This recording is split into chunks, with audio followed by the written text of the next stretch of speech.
쪽방촌 주민들과 함께하는 성탄절의 모습을 담아봤습니다. 교단장 회의가 한기총 한교연 통합을 추진하고 있는 한교추를 현직 교단장들로 재편할 것을 제안했습니다.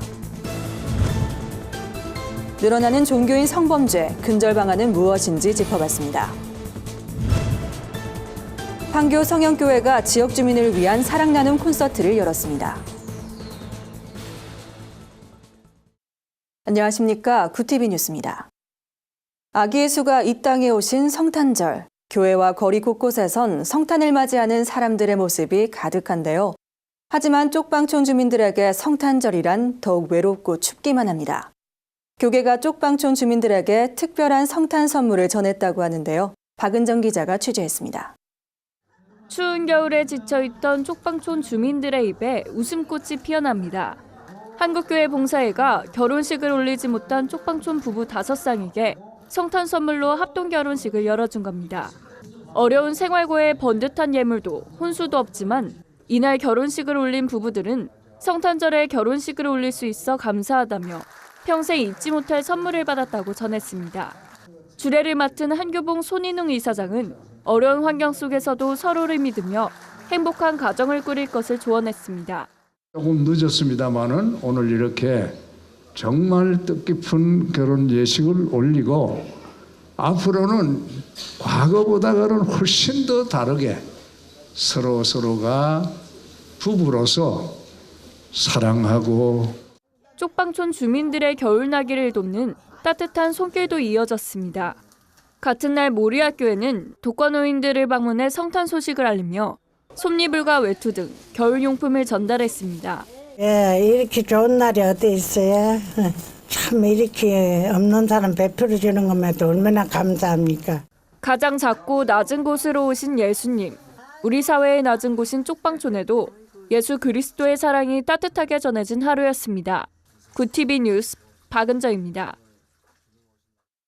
한국교회의 한기총 한교연 통합을 성탄 선물로 주겠다던 한국교회 연합 추진위원회의 약속은 지켜지지 않은 가운데 현직 교단장 중심의 조직 구성이 추진됩니다. 지난 15일 한교연이 구인위원회로의 복귀를 요청한 데 이어 23개 교단장들의 모임인 한국교회 교단장회의는 22일 열린 송년 모임에서 현직 교단장들이 참여하는 한교추를 구성해 줄 것을 양기관에 새롭게 제안했습니다.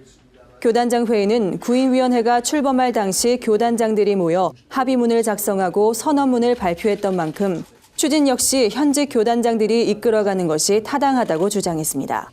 대부분 교단들이 가을 총회를 기점으로 리더십이 바뀌었지만 기독교 대한감리회 전용재 직전 감독회장을 비롯한 일부 증경들은 논의의 연속성을 위해 현재까지 추진위원으로 참여해왔습니다. 이와 관련 양기관은 할 수 있는 모든 조치를 선결할 것을 주문했으며 한기총 이영훈 대표 회장은 적극적으로 협력하겠다는 뜻을 밝혔습니다. 반면 한교연 측 김효셉 증경대표 회장은 기자와의 인터뷰에서 이미 우리 입장을 밝힌 만큼 같은 말을 되풀이하지 않겠다며 다만 이것은 개인의 의견일 뿐 자세한 사항은 추후 임원회를 통해 논의할 것이라고 말했습니다. 한편 이날 선언문엔 16명의 교단장들이 서명했고 한교추는 이를 바탕으로 한교연 측과 논의에 나설 계획입니다. 오늘의 사회 이슈를 정원희 기자가 종합해드립니다. 오늘의 이슈 포커스입니다. 비선 실세 최순실 씨가 자신의 재산 규모와 형성 과정 등을 둘러싸고 불거지는 세간의 의혹에 대해 전면 부인했습니다. 지난 24일 박영수 특별검사팀에 의해 첫 공개 소환된 최 씨는 이 같은 의혹에 대해 만약 그 정도 재산이 있는 것으로 드러나면 국가에 헌납하겠다고 말한 것으로 전해졌습니다. 최근 일부 언론은 최 씨가 독일의 8천억 원을 비롯해 유럽 각국의 최대 10조 원의 차명 재산을 보유하고 있다고 주장했습니다. 한편 특검은 최 씨의 재산 추적을 위해 별도 인력을 채용해 전담팀을 구성하는 등 은닉 재산을 찾는 데 박차를 가하고 있는 만큼 수사 성과에 관심이 쏠립니다.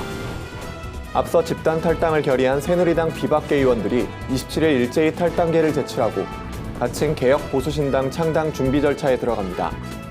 탈당계 제출을 하루 앞둔 26일 진행된 창당추진위원회 2차 회의에서 참석 의원들은 원내대표단 선출과 원내 교섭단체 등록, 정강정책 토론회, 발기인 모집, 창당대회 등으로 이어지는 구체적인 일정을 확정했습니다. 창당추진위는 다음 달 20일 전후로 공식 당명을 정하는 등 창당 작업을 완료한다는 방침입니다. 한편 그동안 탈당 의사를 굳히고도 발표는 하지 않았던 오세훈 전 서울시장을 비롯한 당내 비박 성향 원외 당협위원장 37명도 이날 신당 합류를 공식화했습니다. 전국적인 조류 인플루엔자 확산으로 달걀값이 폭등하고 있지만 정작 산지 시세 변화는 예상외로 크지 않은 것으로 나타났습니다. 한국농수산식품유통공사에 따르면 지난 23일 기준 특란 한 판의 소비자 가격은 한 달 전보다 무려 31.4%나 오른 7,124원으로 조사됐습니다. 달걀값을 집계한 1996년 이후 7,000원을 넘긴 것은 이번이 처음입니다. 그러나 소매시장 분위기와는 달리 연일 AI 감염에 걱정하는 양계 농가의 오름폭은 그 절반에도 미치지 못했습니다. 이 때문에 달걀 공급 부족을 틈타 중간 상인과 유통업체들만 폭리를 취하는 것 아니냐는 지적도 나옵니다. 관계자들은 시장 분위기를 이용해 높은 마진을 붙여 팔면 가격 차이가 클 수밖에 없다고 말했습니다. 북한 인권 증진을 위한 연구와 정책 개발을 수행할 북한인권재단의 연내 출범이 사실상 무산됐습니다. 통일부는 26일 더불어민주당의 이사 추천 지연으로 북한인권재단의 출범이 어려운 상황이라고 밝혔습니다. 지난 9월 북한인권법 시행 직후 재단 설립을 목표로 사무실을 마련했지만 민주당이 상근 이사직 한 명을 야당 몫으로 보장해달라고 요구하면서 추천을 미루고 있다고 주장한 겁니다. 북한인권재단 이사진은 여야가 각각 5명, 통일부 장관이 2명을 추천해 총 12명으로 구성되며 이사장과 사무총장만 상근합니다. 현재 정부는 상근 이사인 사무총장을 야당에 양보하면 재단 운영 과정에서 혼선이 빚어질 것이라며 난색을 보이고 있습니다. 미국 공화당의 성탄절 성명을 둘러싸고 논란이 확산되고 있습니다. 공화당은 성탄을 앞두고 도널드 트럼프 대통령 당선인의 최측근인 라인스 프리버스 전국위원회 위원장과 샤론 데이 공동의장 명의로 성명을 발표했습니다. 성명엔 동방 박사가 2000년 전 그날 밤 구세주를 영접했듯이 이번 성탄절도 새로운 왕의 복음을 예고하고 있다고 밝혔는데 이 성명이 나오자 민주당 지지자들 사이에서 새로운 왕이라는 표현에 불순한 의도가 숨어 있다고 주장했습니다. 새로운 왕이 트럼프 당선인을 지칭한 게 아니냐는 건데요. 이에 공화당 지지자들은 성탄절을 맞아 예수의 탄생 의미를 설명하는 것일 뿐 다른 의도는 없다고 반박했습니다. 구티비 뉴스 정원입니다. 누구보다도 높은 도덕성을 요구받는 종교인의 성범죄가 갈수록 늘어나고 있습니다. 한국교회 역시 올 한 해 목회자들의 성범죄가 계속 발생했는데요. 목회자를 감독하는 기관이 성범죄 해결에 적극 나서야 한다는 목소리가 나옵니다. 김준수 기자의 보도입니다.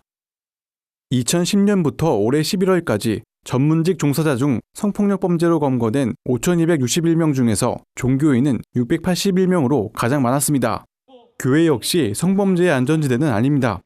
올해도 청소년 사역단체 라이즈 무브먼트 대표 이동현 목사를 시작으로 이주노동자의 아버지라 불리던 김혜성 목사마저 성추문으로 교회를 사임했습니다. 지난 22일 기독교 윤리 실천운동 주최로 열린 토론회는 종교인의 성폭력 범죄 실태와 법률적 대책을 모색하는 자리였습니다.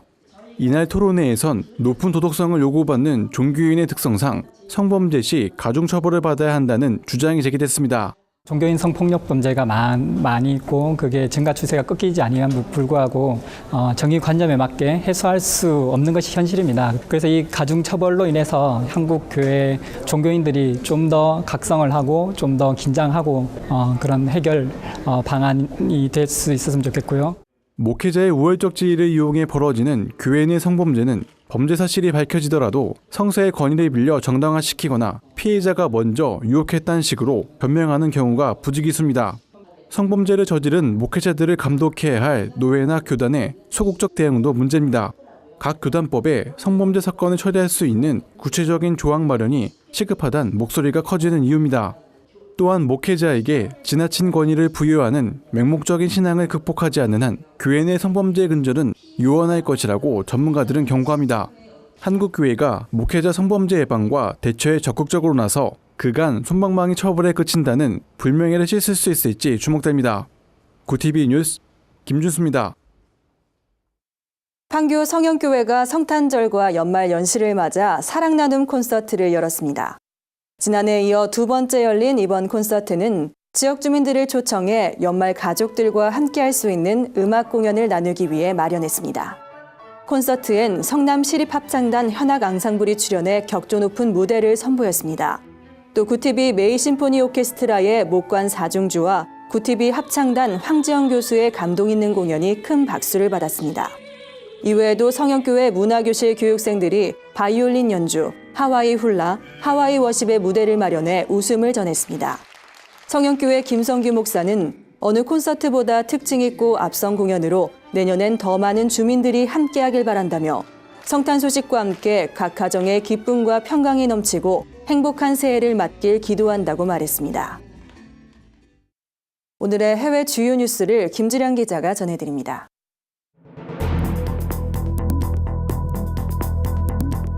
구티비 월드와이드입니다. 세계 곳곳의 소식을 발빠르게 전해드립니다. 지구에서 가장 건조하고 무더운 곳 중 하나로 기온이 가장 높을 때는 50도 이상까지 올라가는 곳, 바로 아프리카 사하라 사막인데요. 사하라 사막에 눈이 내렸다는 흥미로운 소식입니다. 눈이 왔다는 소식은 아마추어 사진작가인 카림 부셰타타가 자신의 SNS에 한 사진을 올리면서 알려졌는데요. 사진엔 사하라 사막의 관문으로 불리는 알제리 아인 셰프라 지역에 눈이 쌓인 풍경이 담겨 있습니다. 부셰타타는 모래 위에 쌓인 눈이 아름다웠다고 전했습니다. 사하라 사막에 눈이 내린 것은 지난 1979년 이후 37년 만인데요. 이번 이상기후는 해발 고도 1078m에 위치한 아인 셰프라 지역에 일교차가 심해져 발생한 것으로 알려졌습니다. 사막에 내린 눈은 쌓인 지 하루 만에 녹아 없어진 것으로 알려졌습니다. 나이지리아에서 크리스마스를 맞아 무슬림이 크리스천 여성들에게 음식을 기부했습니다. 나이지리아 언론 펄스는 무슬림 여성들이 50여 명의 크리스천 성도들에게 쌀을 비롯한 식료품을 전달했다며 이번 기부가 무슬림과 크리스천 간의 화합으로 이어지길 소망한다고 전했습니다. 이번 기부는 나이지리아 개신교 목사가 무슬림 금식 기간인 라마단의 종료를 축하하며 무슬림 여성들과 고아들에게 음식을 대접한 것에 보답하기 위한 것으로 알려졌습니다. 한편 나이지리아는 전 세계에서 크리스천 박해가 심각한 국가 22위에 올라와 있는데요. 보코하람을 비롯한 이슬람 무장단체가 기독교인을 대상으로 박해를 자행하고 있습니다. 기독교로 개종한 미얀마인 부부가 크리스천은 화근을 부른다는 이유로 마을에서 쫓겨날 위기에 처했습니다. 태국에서 해외 이주 노동을 하다 하나님을 만나 개종을 결심한 이 부부는 미얀마로 돌아와 고향에 집을 샀으나 친족들은 크리스천이란 이유로 정착을 방해하고 있습니다. 부부는 두 아이를 위해 현재 임시거처를 마련해 생활하고 있지만 신앙 표출은 일체 금지되고 있습니다. 마을의 친족들은 이들을 면밀히 감시하고 있으며 기독교 선교사에게 도움을 받을 경우 마을에서 추방할 것이란 협박을 하고 있습니다. 부부를 돕고 있는 현지 선교사들은 어려움 속에서도 믿음을 지키고 있는 미얀마 크리스천들을 도와달라며 기도를 요청했습니다. 이케아에서 출시된 말름 서랍장이 넘어져 미국 어린이 3명이 숨진 사건 기억하실 텐데요. 이케아가 유가족과의 합의로 총 5천만 달러, 한화 약 600억 원을 지급하기로 했다는 소식입니다. 또 이케아는 아이들을 추모하는 뜻에서 어린이병원 3곳에 한화 약 6천만 원을, 비영리 어린이재단엔 약 1억 2천만 원을 각각 기부할 예정입니다. 미국에선 지난해부터 이케아 말름 서랍장이 앞으로 넘어지면서 어린이가 깔려 숨지거나 다치는 사고가 잇따라 발생했는데요. 이케아는 서랍장 사고로 3번째 어린이 사망자가 발생하자 지난 6월 미국 시장에서 서랍장 2,900만 개를 리콜하고 판매를 중단했습니다. 이케아 말름 서랍장은 국내에서도 뒤늦게 리콜 조치에 들어갔습니다. 산모가 문제 있는 유전자를 가졌을 경우 자녀에게 질병을 물려줄 수밖에 없는데요. 영국에선 이를 해결하기 위해 문제 있는 유전자를 다른 여성의 건강한 유전자로 대체하는 MRT요법을 허용하기로 결정했습니다. 영국의 가족권익보호위원회는 MRT요법이 여성의 신체를 유린하고 태아를 물건으로 취급하는 결과를 낳게 될 것이라고 우려했습니다. 실제로 난자 채취 과정은 극심한 고통과 심각한 합병증을 유발하는 것으로 알려졌습니다. 이 밖에도 SNS상에선 난자가 많게는 미화 10만 달러, 한화 약 1억 2천만 원에 거래되고 있습니다. 영국의 이번 결정에 크리스천 권익보호단체는 영국 정부가 국민을 실험용 쥐처럼 취급한다고 비난했습니다. 구티비 뉴스 김주련입니다. 주요 단신입니다. 한국기독교교회협의회 비상시국대책회의가 헌법재판소에 공개 서한을 발송했습니다. 이들은 그간 밝혀진 진실만으로 대통령은 너무 많은 헌법과 법률을 어겼고 공적 권력을 사유화하는 데 앞장섰다며 부디 신속하게 탄핵을 결정함으로써 헌법을 수호하는 책임을 지닌 헌법재판소의 권위를 온 국민에게 보여달라고 촉구했습니다. 한국기독교장로회가 고 구혜련 선교사의 유언에 따라 연세대에 장학금을 전달했습니다. 구 선교사의 재산 일부인 약 5,600만 원을 각각 연세대 원주 캠퍼스와 서울 캠퍼스 연합신학대학원에 기증한 것입니다. 구 선교사는 27세에 캐나다 연합교회에서 한국기독교장로회로 파송받아 연세대 세브란스 병원에서 물리치료사로, 연세대 원주 캠퍼스 보건학과 재활학과 교수로 활동한 바 있습니다. 한국대학생 선교회 CCC가 26일부터 29일까지 서울, 경기, 강원, 제주 등 10개 지구별로 지역별 금식 수련회를 개최합니다. CCC 박성민 목사는 대통령 비선실세의 국정농단과 청년들의 취업난 등 나라와 민족, 자신과 가정을 위해 슬퍼하며 금식할 때임이 분명하다고 전했습니다. 기독교 영화 전용관 필름 포럼이 다음 달부터 아카데미 4기를 시작합니다. 이번 아카데미엔 기존에 진행된 인문학, 상담, 영상과 관련된 강좌를 포함해 예술, 미디어, 실용과 관련된 새로운 강좌들이 신설됐습니다. 필름 포럼 관계자는 방학과 새해를 맞이해 자기 개발에 대한 관심이 높아지는 만큼 학생, 직장인, 주부 모두에게 유익한 구성으로 기획했다고 전했습니다. 이상으로 뉴스를 마칩니다. 구티비 뉴스는 인터넷 신문 데일리 굿뉴스를 통해서도 보실 수 있습니다. 시청해주신 여러분 고맙습니다.